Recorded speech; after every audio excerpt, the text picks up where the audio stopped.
Mu bulamu tuyita mu mbeera ez'enjawulo. Abamu bayita mu mbeera ennungi ate abalala bayita mu mbeera embi. Abamu bayiga ebiragalalagala ng'enjaga, obubbi, obwamalaaya n'emize mingi nnyo gye tutasobola kumalayo. Naye kugivuunuka guba mutima. Nga ye puroguramu yaffe gy'otasaanye kusubwa buli Lwakutaano ssaawa emu kitundu ez'ekiro. Omulabi omulungi ali ku Star TV Munyenyengwanga nkwaniriza mu puroguramu guba mutima.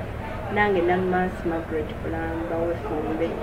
mbaniriza nnyo nnyini ddala mmwe abayise mu wiiki ne mufuniramu ebizibu kitalo nnyo nnyini ddala mwekwase Katonda gy'abbayamba mu bivune kati abafuniddemu essanyu Mukama mulungi mwekumire musanyu Mukama tusanyukira wamu nammwe mwetwalire omukisa guno okusasira famire y'omugenzi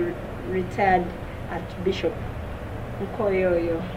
kitalo nnyo ddala Mukama mumuze mirembe ate tusanyuka olw'obulamu bwayiseemu n'emirimu gy'akoze aweereza eggwanga naye tunyolwa ku ludda olulala olw'okuviirwako ku munaffe Mukama munkyumule kirungi. Puroguramu guba mutima nga bulijjo tuleeta abantu n'olwaleero twegattiddwako mukyala Ruth Kikome kansala omutendeke oba omubudaabuzi agenda kwongera ensonga ez'enjawulo twefe abazadde tuli waka n'abaana baffe tetumanyi ngeri gye bateekeramu basigale ewaka nga bampisa tubakyusa abaana bayiga emize mingi nnyo ewaka abalala bagijja ku baneiba naye ffe tukikoze tutya abaana baffe bakuuma n'obatendeka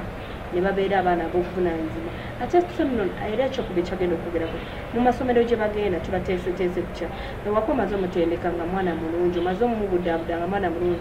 n'omugyamu omuntu ow'obuvunaanyizibwa naye okusomero gy'agenda n'ayigirayo emize egy'enjawulo kubanga abaana banne abalala tebabatendeka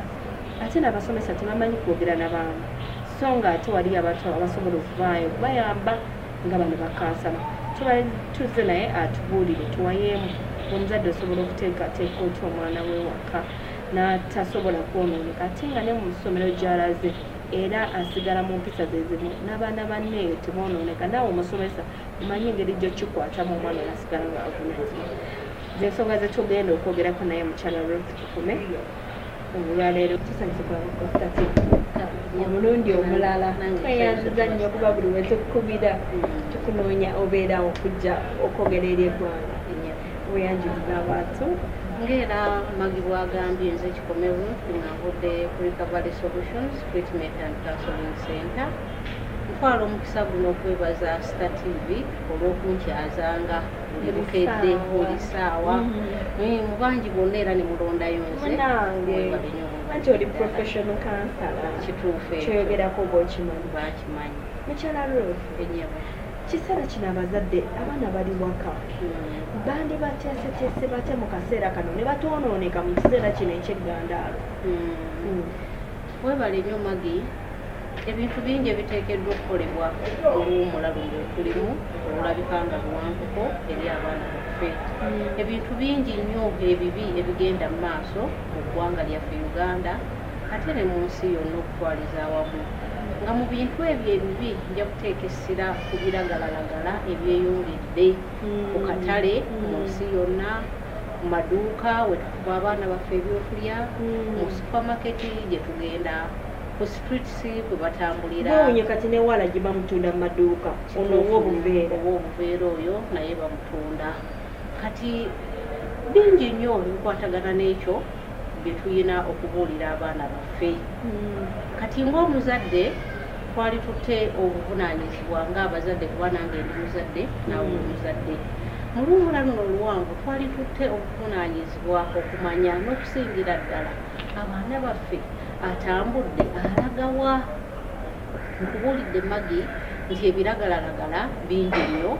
waliwo ebiragalalagala ebinywebwa waliwo ebiragalalagala bye bagaaya ng'omwana ajja kujja ngongolo agaaya olowooze nti ali aka obiti ng'ate era nawe bw'oba okatunuddeko olabanga obiti naye ng'ekyamazima ddala alya agaaya njaga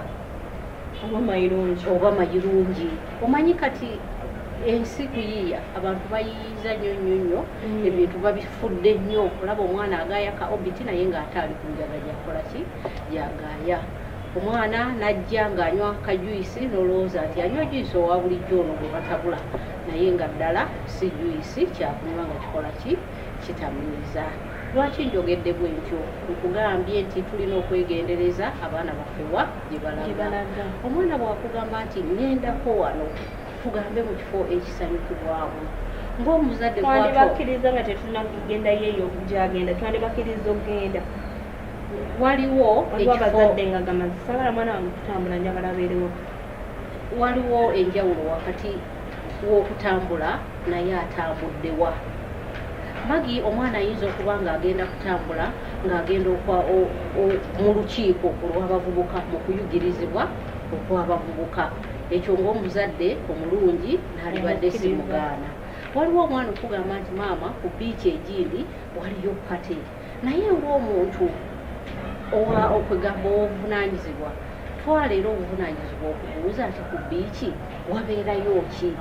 of course wabeerayo ebisanyukirwamu bingi naye bwe tudda ku kiri omulamu ogwandeese wano olw'ebiragalalagala bingi nnyo n'olw'ensonga eyo twalibadde twegendereza abaana baffe wagye balaga ekyokumugaana sijja kisaako sirankugambye naye kasitogedde bwalaga ekifo kyagendamu kituufu oba si kituufu awo osalirawo ng'omuzadde nti bwe luwa lukuŋŋaana olw'abavubuka oluyigiriza genda kuba amagezi ago ffenna tugakola ki tugeetaaga naye ageze ku biiki ebibeerayo ffenna bingi madamu luthembo ngenze mu lukuŋŋaana lw'abavubuka ate nagenda mu kirala ekyo kituufu era batulimba nnyo naye ng'omuzadde twala obuvunaanyizibwa kati nyinza okuba ng'omuzadde omutuufu kati nganze nyinza okugamba nti katugende ndabe gy'okola ki gy'olaga nenkutuusa mu kifo ekyo ne tutegeeragana nti ssaawa 10 ejja kuba nkola ki nkukima nenkuleka nga maze okulaba bituufu ki ebiriyo kati n'olw'ensonga eyo twawule omwana alagawa kifo ki era waliyo ki agenda kufunamu ki ye omwana bw'aba afunyeemu ate gwe ng'omuzadde ofunyeemu ki ebyo byonna tubyetegereze nga tukkiriza abaana baffe okutambula kati ng'oggyeko ebiragalalagala emize mingi egigenze mu maaso ffe ng'abazadde gye tulina okwetegereza era n'okwongera okuwabula abaana baffe waliwo omuze ogwa betingi omuze ng'omwana ajja kusibula ku makya nti maama ngenze kusoma bitabo naye nga ddala tagenze kusoma bitabo agenze mu betingi amaduuka ga betingi gagula busaawa 2 nga baguddewo bebasembayo n'okwebaka saawa 6 nga bakyaguddewo kati ebintu ng'ebyo tulina era okubiriza nnyo abaana baffe olw'omulalu okubanga kukola ki tebabigendamu bibi waliyo emizannyo emirala gye tulina era okwegendereza mu baana baffe pornography ajjuddeyo ku laputopusi zetuwa abaana baffe ajjudde ku masimu twalifubye nnyo ng'abazadde omwana ono okuva ku makyali ku simu eno eriko ki ng'omuzadde omubudaamu ali profession oba omutendeke nandikyagadde kiwuliramu ddala omuzadde yandiwadde omwana we kati kagamba wasenia essimu secondary namwesimu kubanga waliwo emyaka omwana nagamba nani njagala kubeera ekisoma okukola research kati ddala yandigimuwadde nze nga ndi mutendeke ate nga ndi muzadde sirowooza nti mu secondary omwana ono alina kyanoonya ku ssimu research ki gy'anaakola ku ssimu secondary abaana abo baba bakyali bavubuka ba adolescents abeetaaga okuwabulwa ennyo ate ababula ennyo kwegamba abaana mu secondary abaana babula nnyo aba yeetaaga nnyo okubudaabudibwa kwegamba babuzaabuzibwa ate nga mu secondary mwe muli ebintu ebyamaanyi ennyo ebyekwegomba ennyo ate ndowooza mwe muli ebintu ebingi bye twalitaddeko ennyo amaanyi singa tuba tukuzaaki omwana omulungi kati nze ng'omuzadde ate nga ndi mutendeke mu kubudaabuda abantu ndabanga emyaka egyo naalibadde si wa mwana wange si munsonga nti ajja kubuzaabuzibwa olina kyoyogedde ebintu bino bingi nnyo ebiyinza okubatwaliriza ekyo kugamba ekibiyinza obboonoona okugeza nga ki okugjako nga bugambye biki ebyo biyinza obboonoona abaana baffe mu myaka egyo giba myaka gyakwegomba emyaka egyakwegomba ye mwana omuwala bwalabira oba omuwala munne nga yayina akagoye oba yina akagatto n'akeegomba n'atamanya nti oli mami yeyabuwa oba daddi yena akwata ekkuba eddala n'alowooza nti oba omulenzi yajja ogimuwa. Abaana abo beetaaga nnyo bateeka mu layini entuufu ku myaka egyo. Emyaka egyo abaana abavubuka bwe batandikira okula azini homoni ze zisinga ziba zivaayo. Omwana omulenzi lwajja okutandika okuwulira nti yalibaddeko n'obuwala naye ng'ekyamazima emyaka giba gikyali mito, baba beetaaga guidance. Abatannafuna buvunaanyizibwa kale aba yeetaaga nnyo okuwabulwa.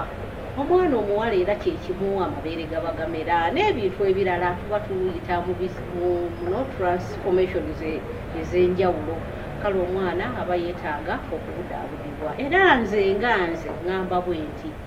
nti mu myaka egyo egya secondary ffe ng'abazadde we twaliweeredde ennyo abaana baffe obudde kuba babula mu myaka egyo babula babeera n'ebintu bingi nnyo ebiba bikola ki ebabulasamu. Omulabi wange obulungi ndowooza olina by'oyiga ng'omuzadde alina omwana ewaka. Mukyala Ruth atugambye mutendeke bino abimanyi abyogerako kubanga mutendeke si bano bantu kiinako obubeezi birowoozi naye mutendeke amanyi kyayogerako. Ng'omuzadde okozewo okyo omwana kugamba ŋŋenda wa mukwano gwange naye nfuddeyo obuvunanyizibwa otutte obuvunanyizibwa okulaba n'okukasiza ddala mwagenda wa mukwano gwe oba wasenga oba ku ssomero oba mu semina kubanga ayinza okugamba bwatyo naye ng'agenze mu gurupu ezigenda omwonoona. Ekyo nno ndowooza omuzadde ali eyo olina kyoyiga mu mpozi mukyala Ruth gyagezaako tunnyonnyola. Mukyala Ruth waliyo abaana ng'ayonoonese naye ng'omuzadde tamanyi kyamukolera yandyagadde mu kifo ky'okubuulira ffe ng'abazadde tuli bakaago tukuba bukubi mwana gwe nagambye ekyo yonoonekise omwana oyiza omwenge omwana oyiza ogw'amalaaya. Omuzadde ng'oyo yandikoze ekyokulaba ng'atereeza omwana we mwenga mu kkuba ettuufu era akwataganya atya nammwe muze mutyo muyamba kubanga ekitongole recovery solution kuddamu kweza bujja. Kati webale nnyo ngenda kuddamu ekibuuzo ekyo naye nga singa kuddamu kibuuzo ekyo ngenda kwogereza ku kyoyogedde. Ogambye nti omuzadde omutuufu omwana bw'amugamba nti ngenda wa mukwano gwange akakasiza nti agenze wa mukwano gwe naye omuzadde omutuufu nga tonnakakasa nti omwana agenda wa mukwano gwe gwe ng'omuzadde faayo okumanya mukwano gwe ki. Mukwano gwe omuyaga, mukwano gwe ow'oku street eyeetunda, mukwano gwe wa sports betting oba mukwano gwe omubbi. Ebyo byonna tufeeyo okumanya abaana baffe emikwano gyabwe gye ki era omwana wo ki kyafuna mu mukwano gwe oba mukwano gwe anaafuna ki omwana wo. Kati omuzadde omutuufu afeeyo ku ekyo. Kati nzira ku kibuuzo kye wabuuzizza nti nga nze omukugu omuntu oli akwatagana atya nange. Omuntu oyo nga tannakwatagana nange nga omwana amulemye tamanyi bwakikolamu naye ng'ate mmwe muli batendeke mumanyi engeri gy'okyusamu. Nayinza okugamba omwana yantama banaye omwana onywa omwenga ntamye mubbi naye nga tunatuuka omwana osobola okuddamu n'akyuka n'abeera omuntu w'obuvunaanyizibwa. Abaana bakyukira ddala, abantu abakulu bakyukira ddala. Kati kyenjagala otegeere nti ebizibu bino buli omu abiyitamu, ffenna tuyita mu bizibu eby'enjawulo era ebizibu ebyo bisobola okuggwawo. Kati n'omwana bw'aba anywa omwenge oba ng'anywa enjaga oba ng'alina empisa embi zonna emize mingi tusobola okumubudaabuda n'aba ngadda mu mbeera entuufu. Nga tonnabudaabuda mwana oyo olina okumanya ekintu kimu nti omwana oyo kikyali waliwo ensonga lwakyali ekyo. Kati ng'omubudaabuzi omutuufu olina okunoonya ki ekireetedde omwana oyo okubeera bw'atyo. Mu lulimi oluli tugamba nti what are the causes, kiki ekireetedde omwana ono okunywa omwenge, kiki ekireetedde omwana ono okubula awaka, kiki ddala omwana ono kyasiimye ku mukwano omunywi gw'enjaga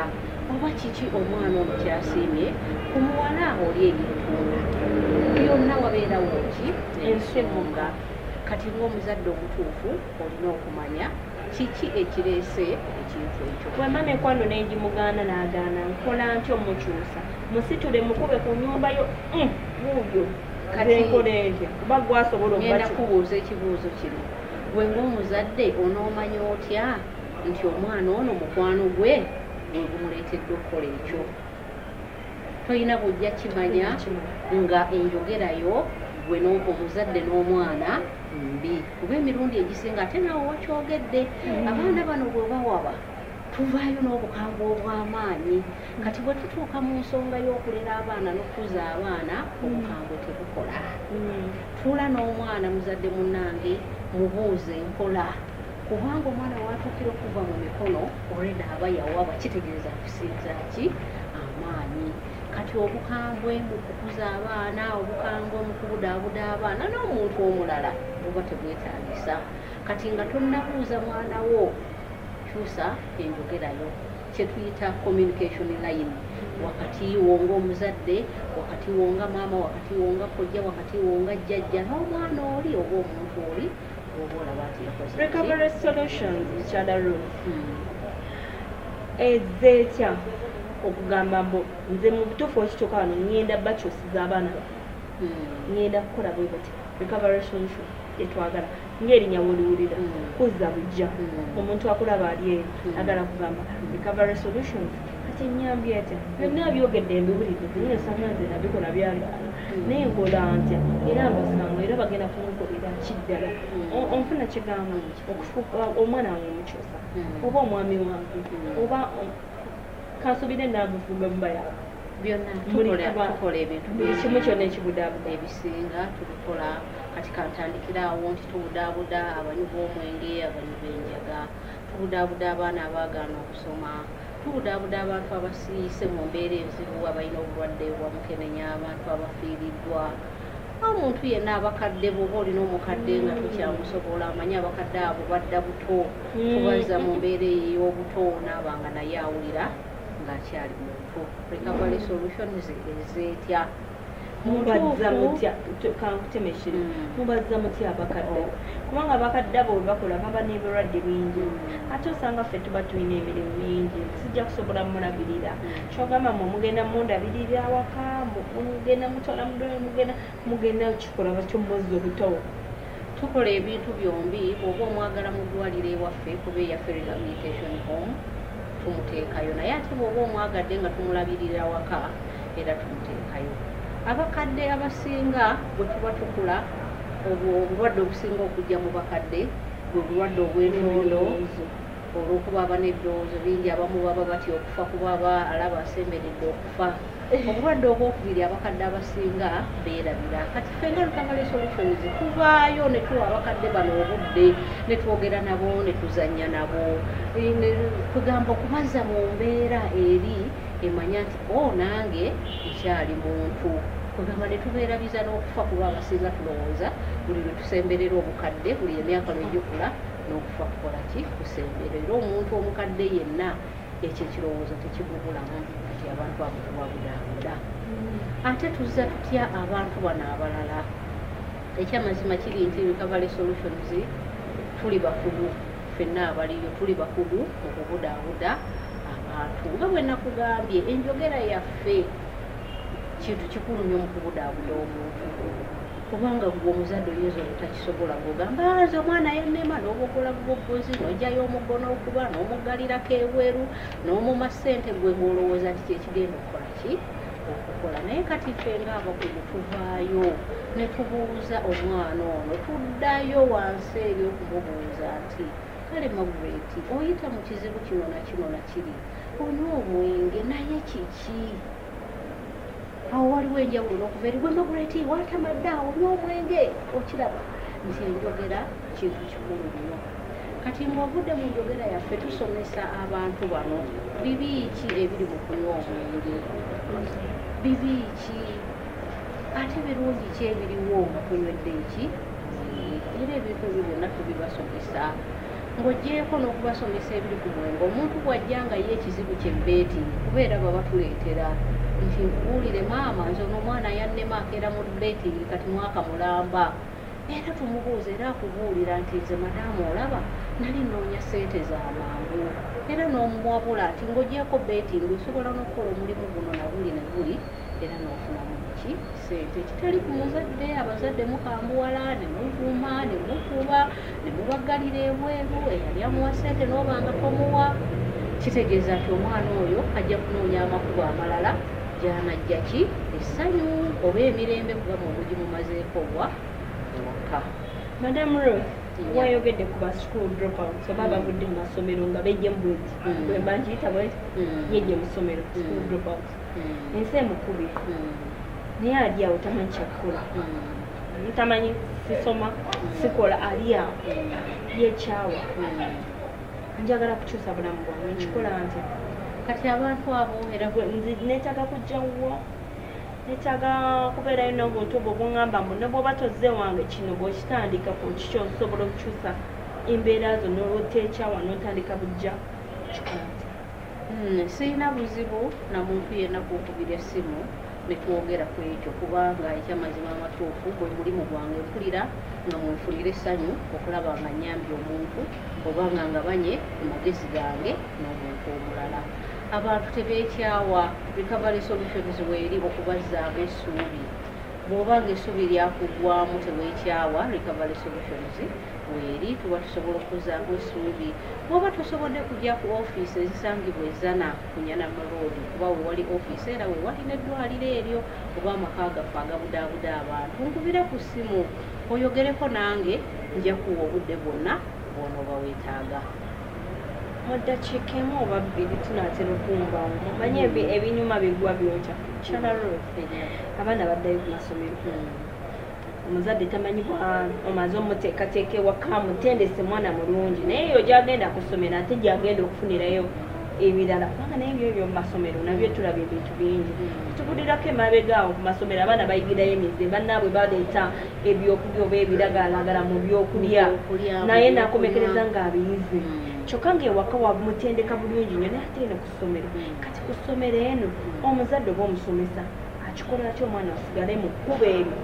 era n'essomero eryo eryandyagadde kubanga nabo tebalina matendeke bakulu naye nga bandyagadde osanga ojja obayambire ku baana bano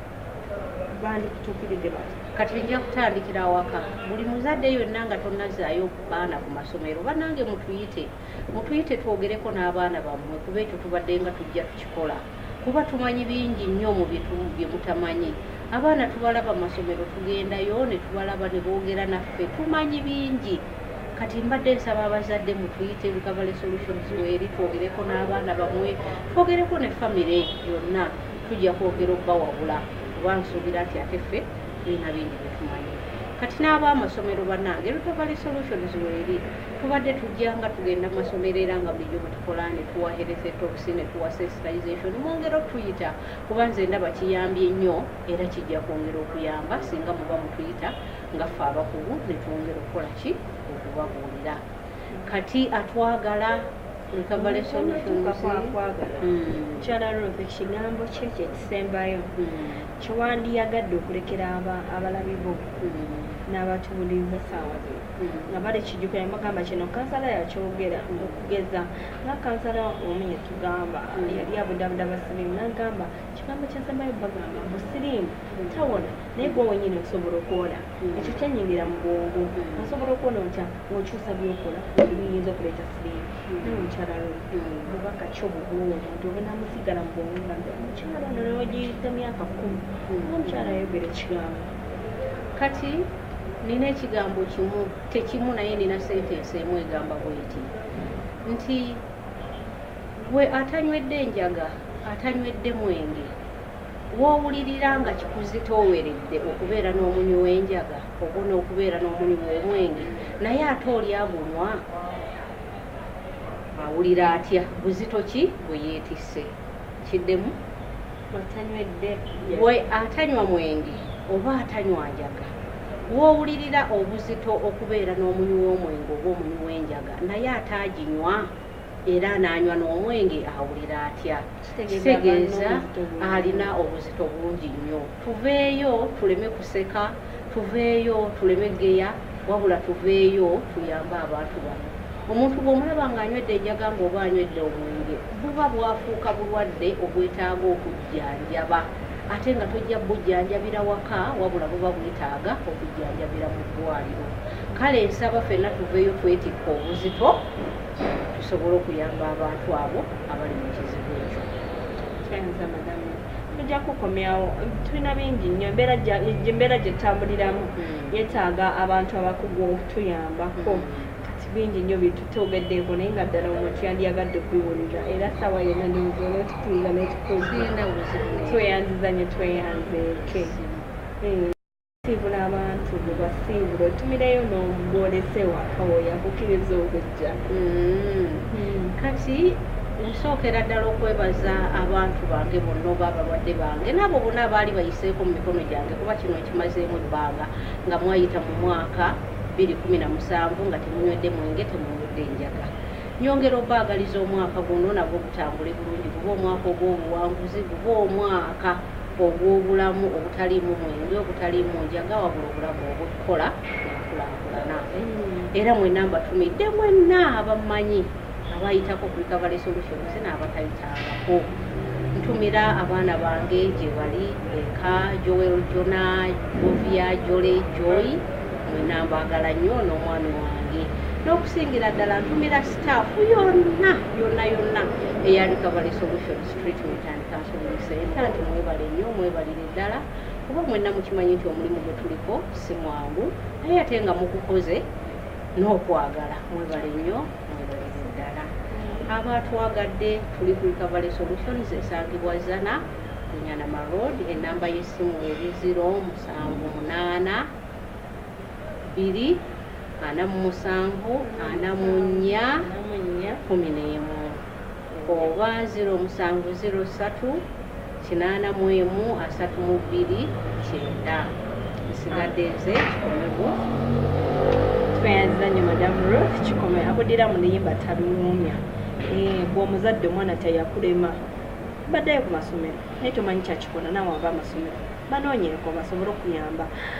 basobole okuyamba okuteekerateekera omwana we aleme kwonooneka kubanga bagamba akakyama amamera omwana omugye wansi bw'aba yonoonese waggulu tawanira bwereere naye mukwasa abantu abasobola okumuyamba ewaka bakuyambe omuteekerateekera ate ne ku masomero ne mu luwummula lwonna tuleme kwevuma abaana baffe ovuma owa neiba omwana oyo muyaaye naye agenda okuzaala mu mwana we ate omwana we naye akomekereze nga ali desperate ovuma omwana wa neiba mubbi naye ate agenda kujja bbewuwo nolwekyo ffenna nga society tuvunaanyizibwa wamu okukyusa embeera z'abantu.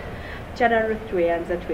omwebale kwekumbira ku Star TV mbaagaziza omwaka omulungi ogw'enkulaakulana ogw'obuwanguzi tunywerere mu Katonda bannange tujja kuwangula mu buli kimu. Madena Lumas Margaret Balamba nabimenya naye nga akoze ne Jaruge kamera muwaye producer mwami George Singendo ku ntikko temba ku Star TV.